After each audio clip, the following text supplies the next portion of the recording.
The 565th edition of the MMA Gambling Podcast on the Sports Gambling Podcast Network is brought to you by Underdog Fantasy. Best Ball Mania is live with $15 million in prizes. Sign up with the promo code MMA SGPN to claim your special pick in first-time deposit offer of up to $250 in bonus cash. UnderdogFantasy.com, promo code MMA SGPN. We're also brought to you by Royal Retros. Royal Retros has jerseys, t-shirts, hats, jackets, and sweatshirts from all the old school teams that you love. Use promo code SGPN for 10% off your order today. That's promo code SGPN at royalretros.com.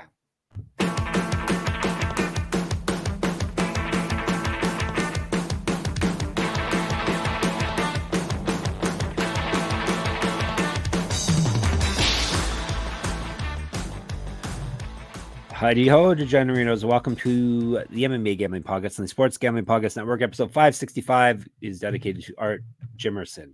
Thank you for coming to the show. We got a bunch of picks for you today. For you people who like the picks, this is these next 2 days are the episodes for you. For you people who feel cheated when you do 5, 6, or even 7 fights. We're going to do 10 fights today, 10 fights tomorrow. It's Road to the UFC time, which is pretty fun time in the UFC. Not as fun as Contender Series time, but you know it's similar. This is Road to UFC Shanghai. They have broken it down into 4 different episodes. We're going to do it in 2 because it's going to be spread out over 2 days this coming weekend, Saturday and Sunday. And we're going to get you all that very, very soon. I'm not doing it by myself, of course. A man who knows all about regional scenes, even hopefully the Chinese regional scenes. We got a lot of Chinese fighters in these episodes. It's the one and only Danny Gummy at Vreeland. Hello. Yeah, this was a one that we needed to do a little digging for because it turns out not all of these fighters have like readily available videos unless you have friends on CD corners of the internet who happen to have underground videos of Chinese fights. So, oh boy, luckily I have exactly that, and you're gonna see some fighters that you've never heard of before this weekend, and some that you have too, though. Yep. On the whole, thoughts on the season before we dive into these 4 episodes that they're writing. There's a couple I really like. I really like that they did the women's strawweight division because Asia is a region that I think we sort of underutilize in terms of lighter women's fighters. If we had an atomweight division, Japan and China would be at the forefront of that, I think. And I mean, we've seen it at strawweight in the UFC, right? Like we saw Weili Zhang just fight Yan Xiaonan in a title fight. That's 2 Chinese women right there. 2 of the best women in the world at that weight class come from that region. So I think I'm really glad they're doing strawweight. There's a couple of prospects I'm really hyped on in that tournament. And then I'm really glad to see a couple of my old favorites show up and get a second kick at the can, so to speak. Yep. You can tell which fighters they like because they give them feature fights on this here card if they didn't do so hot on the previous seasons of Road to UFC. So we've got flyweight, bantamweight, and featherweight on the males side, and then as Gummy said, women's strawweight is what we're doing. This is a win or go home type of thing. So you have to win to make your way through the tournament. There's no loser bracket or anything like that. So and it's all going down from the UFC Performance Institute in Shanghai, China. And we're going to kick it off after I remind you it's baseball season. And if you're a baseball fan or if you're just a degen, then obviously you got to check out our MLB gambling podcast on YouTube, or you can subscribe to them anywhere that you listen to your podcast. Very entertaining show, and they will help you make money, which is the key here. All right, we're going to help you make money on this year card. So let's break down the first episode as they like to have them broken down into. This is Road to UFC Shanghai episode 1. Like as I said, Shanghai, China. This episode of 5 fights, as I stumbled through it already, is happening this Saturday, 6 a.m. Eastern. But don't worry. There will be people in our Discord watching and talking about this, whether they're on the East Coast or if they're like Cong on the West Coast, because Cong never sleeps. People will be, a lot of people will be in there talking. So sportsgamblingpodcast.com/Discord. So 6 a.m. Saturday is the first one. As I told you, UFC Performance Institute in Shanghai, 5 fights in a cage.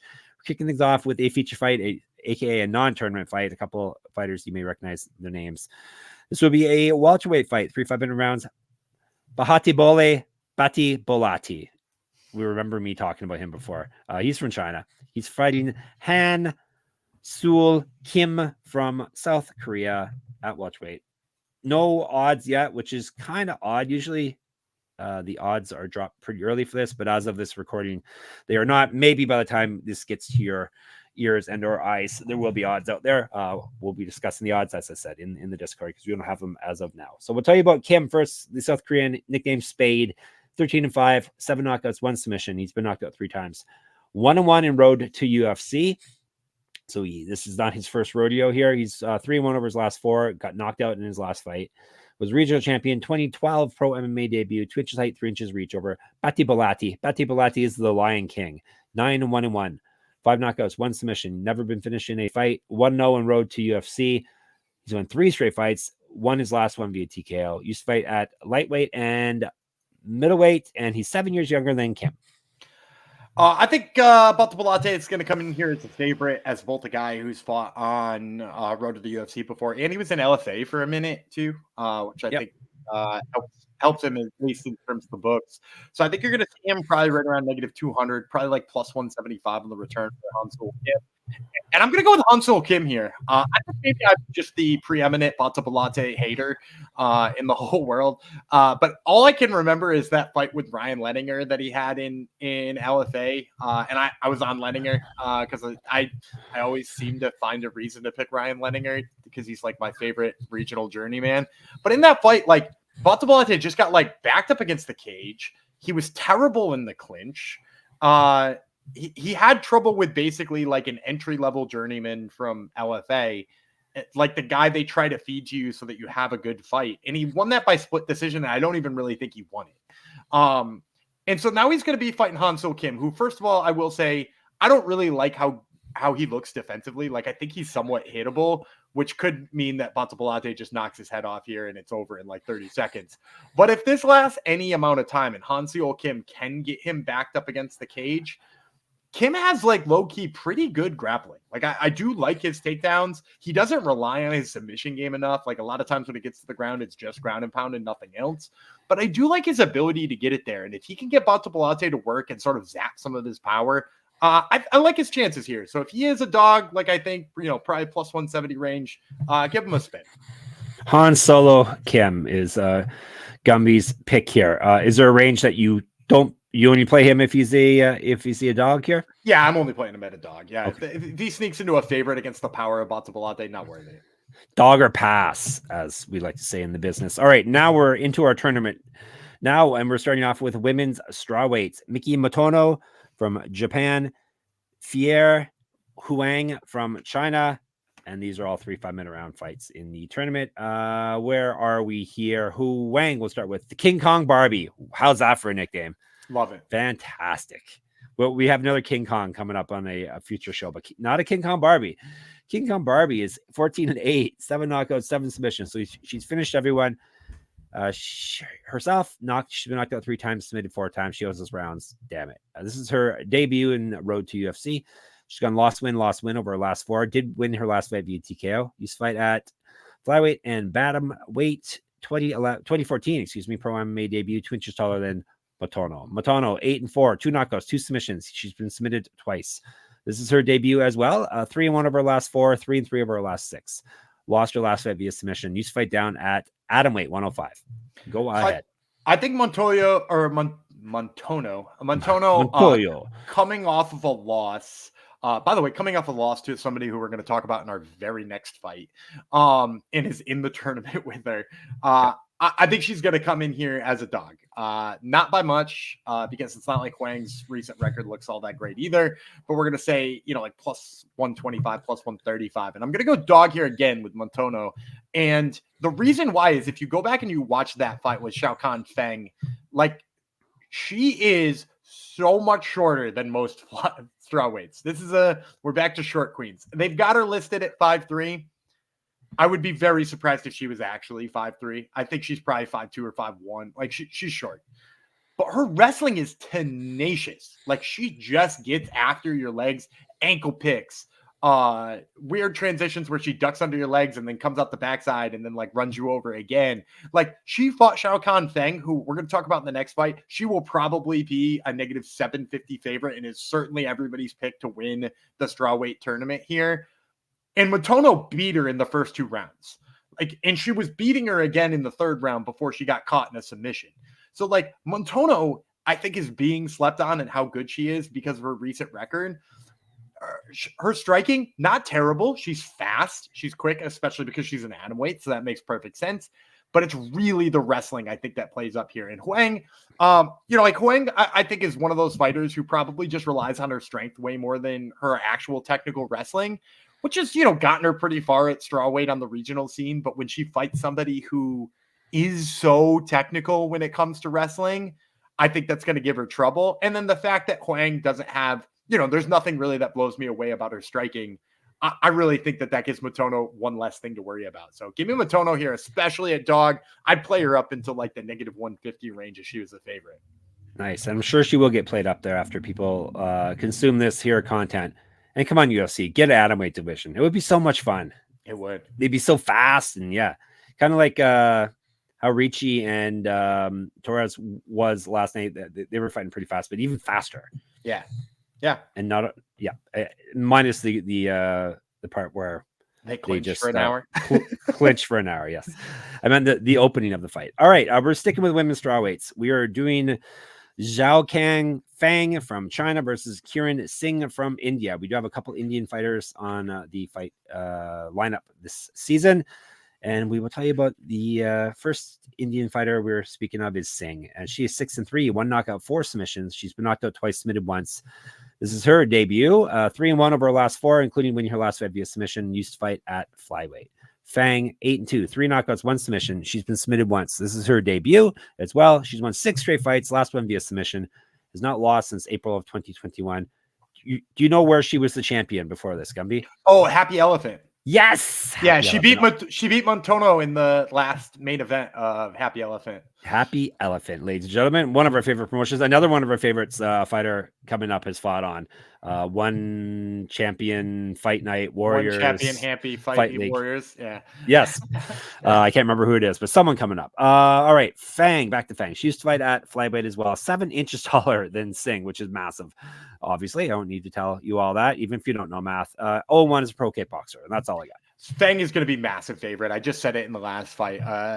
She was losing the wrestling against Motono, but she is every bit of the prospect. Her grappling is sick, like her jiu-jitsu is sick. She does seem to have some issues with wrestling, but I don't know how much of that is just like Motono is really technically good wrestling and how much of it is she actually has a problem with wrestling. But she's massive. And the thing about Singh here is she can wrestle a little bit, but she's so raw. Nothing against the Indian regional scene here, but like the level of competition she's fought is so low. So like I've seen her wrestle before. She looks good when she wrestles. She doesn't really look that good jiu-jitsu. Like I don't know what she has for real submission skills because it seems like she tries transitions that like kind of work against the really low level competition she's fought. But like I can't imagine anybody trying it against somebody like Feng. Feng is really good at jiu-jitsu. I think if Singh tries to wrestle even for half a second, she's just going to get subbed immediately. Like I said, Feng -800. If she, if she's low in the 300s or 400s, squeeze her in a bunch of parlays. But apart from that, Xiaocan Feng, just like this is a squash match for her. -800. Yikes. Is she actually good or is she just overmatched her opponent here? I think a little bit both. She beat Motono, and I think Motono versus her, I really hope they don't do them in the semifinals. I would love to see that rematch happen in the finals, because I think both of them are probably UFC caliber. Motono, apart from just being a little bit small, is so fast. She's got really good wrestling. I really think she has the ability to make it there. And Ben Feng was good enough to hang with her, be defensive, and then hit a submission at the end. So both of them are quite good. And then Singh has just fought such a low level of competition. She's got a lot of bad habits. Indian MMA still on the come up. They haven't really built up their scene yet, but stuff like this is going to help for sure. All right. Before we move on, another place that will help you have lots of fun playing fantasy sports is Underdog Fantasy. The NBA playoffs are here, and our sponsor, Underdog Fantasy, wants to make it a lot more interesting. Underdog Fantasy is the easiest place to play fantasy sports. Playing the pick'em game is as simple as selecting higher or lower on player stats like points, rebounds, assists, and so much more. Make entries of all basketball or mix and match across your other favorite sports. You can win up to 100 times your money, and it's a ton of fun. Make sure you go to underdogfantasy.com. Check out their home screen, they always have specials in there, daily specials, and new customers get a pick'em special in the lobby when they sign up. So check that out as well. Plus, Underdog will also be running a ton of different promos, bonus cash airdrops, specials, giveaways, and more throughout the NBA playoffs. So make sure to follow at Underdog Picks on Twitter to keep an eye out. Underdog is available in 30 plus states, including California, Texas, and Canada. And they've also just launched Champions, their player versus player format in Florida. Sign up with our code MMASGPN to claim your special pick and first time deposit offer up to $250 in bonus cash. Underdog Fantasy, promo code MMASGPN. All right, going up to second to last fight, aka co-main event. Shin Haraguchi from Japan, Jun Young Hong from South Korea, and this is a male featherweight fight. Drunken Red is Young's nickname. He's 13-7-1, 6 knockouts, 1 submission. He's been knocked out 4 times. 0-1 on road to UFC. He's won 2 straight and 4 of 5. Both of his past 2 wins have come to be a finish. He's got multiple regional championships on his mantle. Correct. Get shirt, sportsgamblingfocus.com/store. A shirt I'm wearing right now, or get sticky. Young used to fight at lightweight, 2014 pro MMA debut, Twitch Shaolin. Haraguchi 7-1 with 1 no contest, 5 knockouts. He's been submitted 1 time, 2-1 in road to UFC. Got submitted in his last fight. Used to fight at lightweight, regional champion, 8 years younger than Young. So a couple guys we have seen before. Yeah, and I think Shin Haraguchi, due to his success, apart from the loss to Wang, which bummed me out to no end, I think he's going to come in here as a pretty big favorite. We'll say like -275, like a +240 return on Huang. And I'm going to go with Shin Haraguchi. I know in that fight with Wang, it looked like, maybe he didn't have answers for Wang, but I think some of that too is just how big Wang is, in that kind of threw him off. I think here against Huang, I don't think he's going to have that much trouble. In addition to that, like Huang just, for me, doesn't really have the anything that blows me away striking. Like if you ask me what is the best thing he does striking, I'd have been just like, I don't know, everything's all right. And against the guy who's as high of a wrestler as Shin Haraguchi is, I think that's going to be trouble for him. And then in addition to that, Jung Young Hong, he's not necessarily an impressive wrestler. I like his positioning when he does get top control. I just can't ever imagine him getting top control on Shin Haraguchi. Like Haraguchi is just going to be the aggressor in the grappling department. And I don't think that Jung Young Hong can really like turn him away with the striking or like scare him away with the striking. So I'm going to go Haraguchi. I assume he's going to be a big favorite, but he's still my pick here. All right. Haraguchi is the pick. And the last fight, or the main event of the first portion here, is a male featherweight fight as well. Kangjie Zhu from China, Tatsuya Ando from Japan. Tell you about Ando first. 14-3-1, 7 knockouts, 4 submissions. He's been knocked out once, submitted once. 0-1 road to UFC. He's won 3 straight fights and got 9-1-1 over his last 11. He's won 6 straight fights via finish, or his last 6 wins, have come via finish, more precisely. He's not fought since March 2023. He's not lost since November 2020. Was regional champion, used to fight at bantamweight, 2014 pro MMA debut. 0-1 as a shoot boxer, 1-0 as a kickboxer. Zhu, the hypnotist. What a fantastic nickname.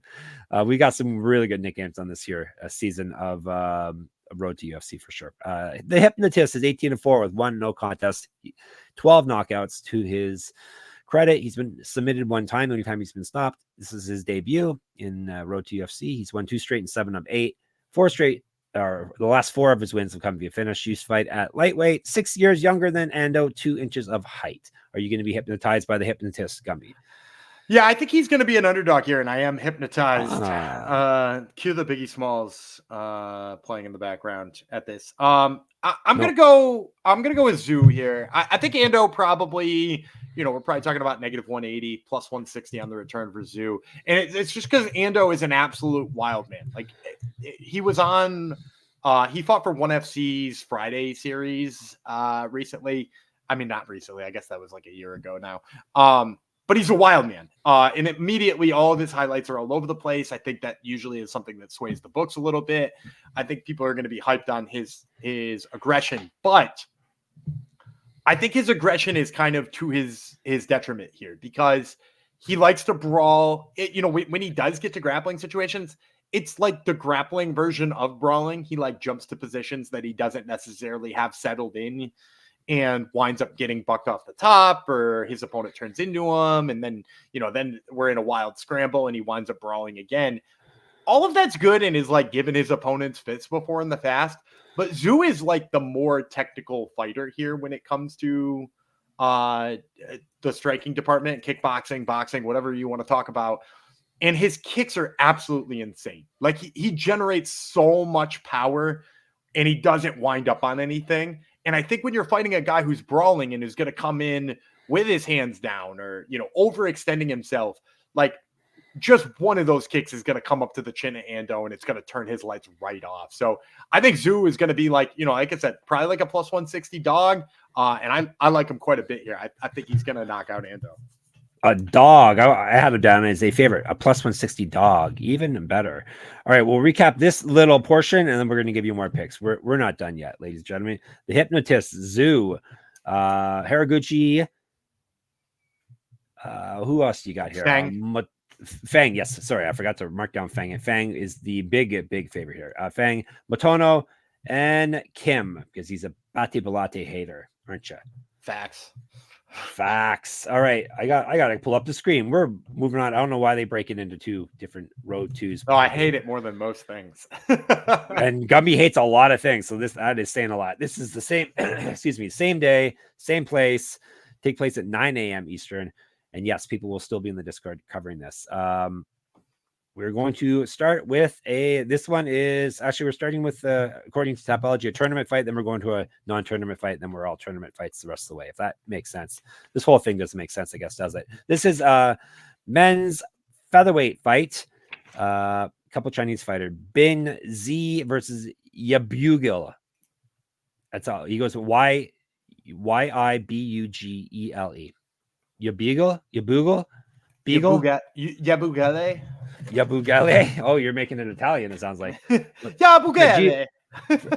Fragile must be Italian. All right. We are going to tell you about the eagle, Yibugele. He's actually taking this fight on short notice. He's filling in this fight, and his nickname is Eagle. So maybe it's pronounced Yibugele. I don't know. He's Yibugele. He has quite an extensive resume here. 24, 12, and 1 with 1 no contest. 11 knockouts, 2 submissions. He's been knocked out 3 times, submitted twice. As I said, this is a late replacement for him. He's stepping in here. He went 0-1 on road to UFC. I don't remember saying his name ever before, but I must have. He's won 2 straight fights in 8 of 9. Used to fight at lightweight. Z is the Stalker. Do you remember the Stalker in WWF back in the day, Gumby? I do. Probably not. Barry Windham was the Stalker for a while. It was a very bad gimmick. It did not take off. That's why you don't remember it.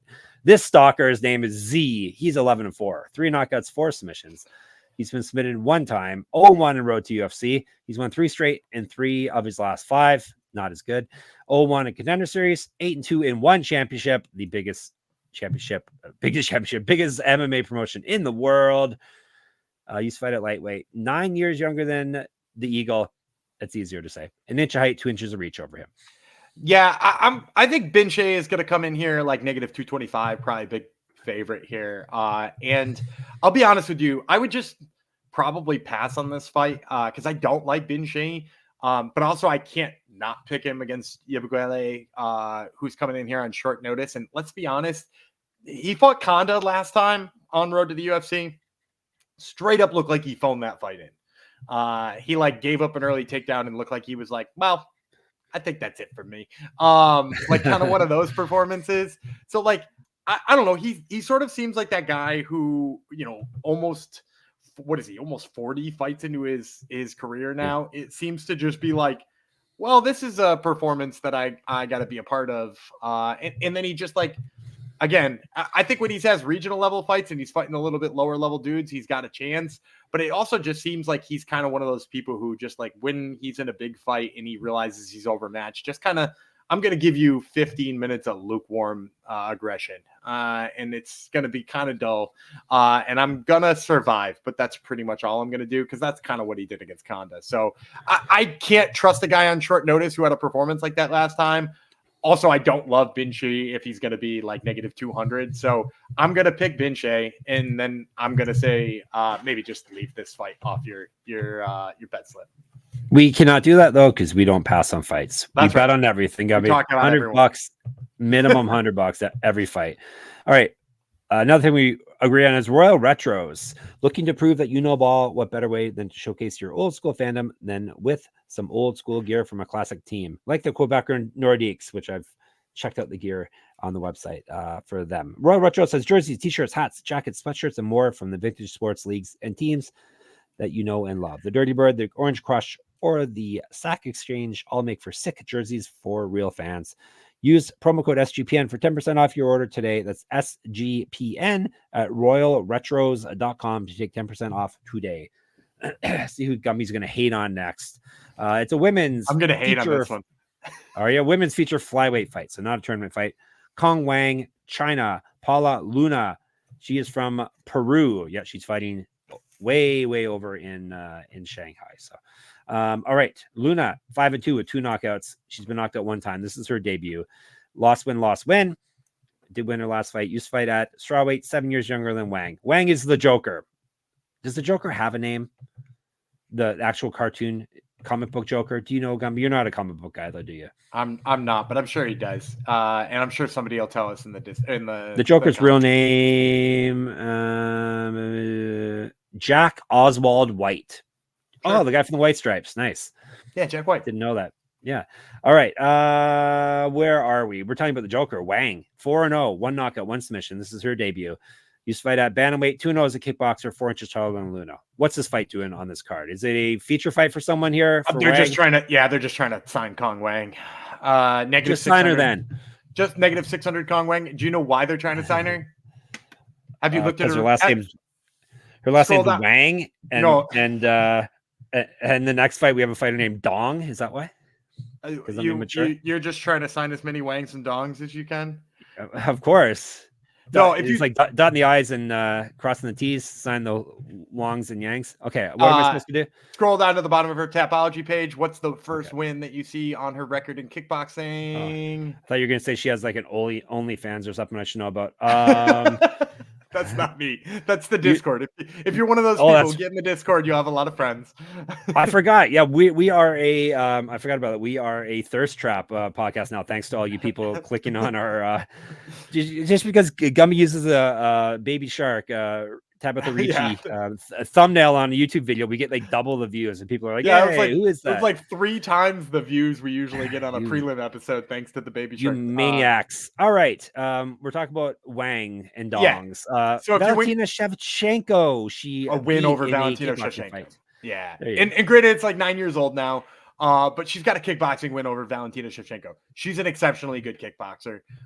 She's also clearly worked on her takedown defense, so that this is one of those things where you don't have to worry about her being the next Rebellis Despange.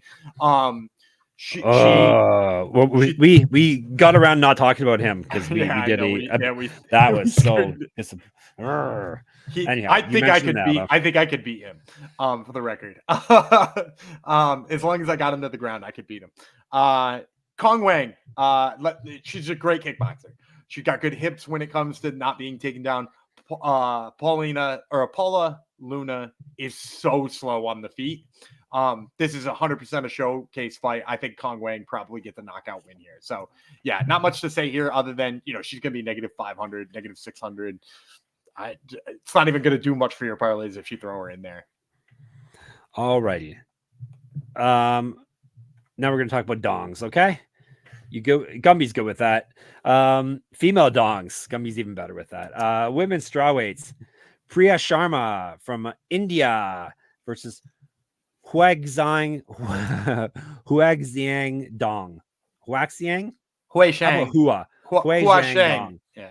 Huaxiang Dong. That's right. I was doing pretty good, but now I'm falling apart. All the dogs and wangs in my brain are destroying things. So this is a women's strawweight fight, which we are happy that they're running this season, and we want them to do atomweights.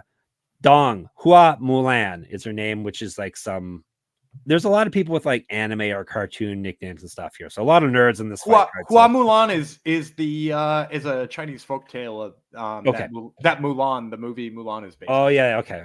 I haven't seen it, but yes. All right. That's not anime, so I will accept it.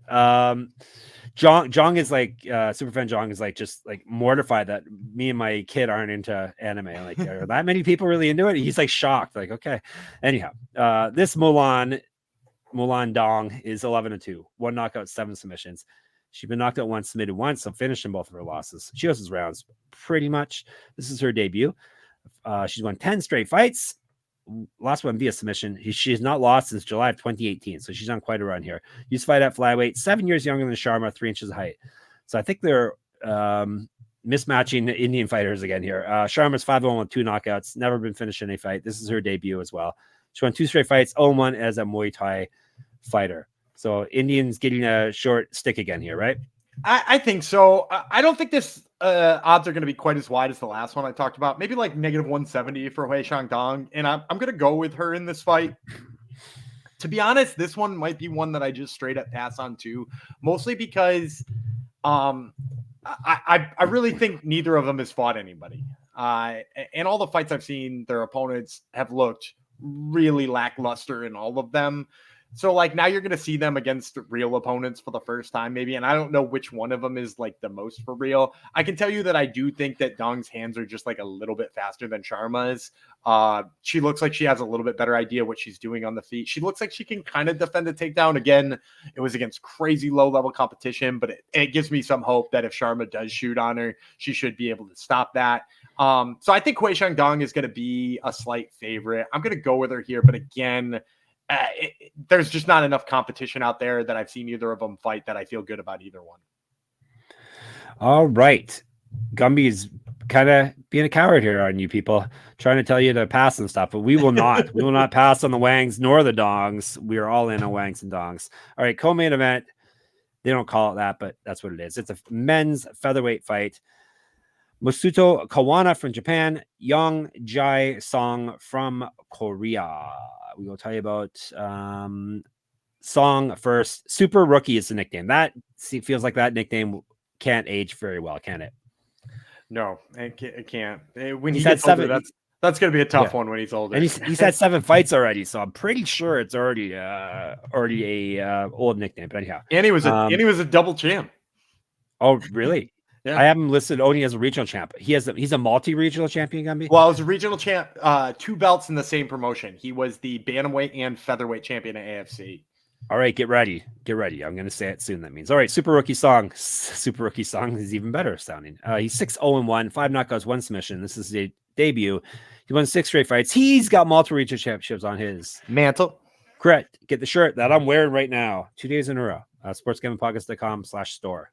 Wink, wink. 2 days in a row. Used to fight at bantamweight. 2013 Pro MMA debut, 2 inches taller than Kawana. Kawana Mast is the nickname.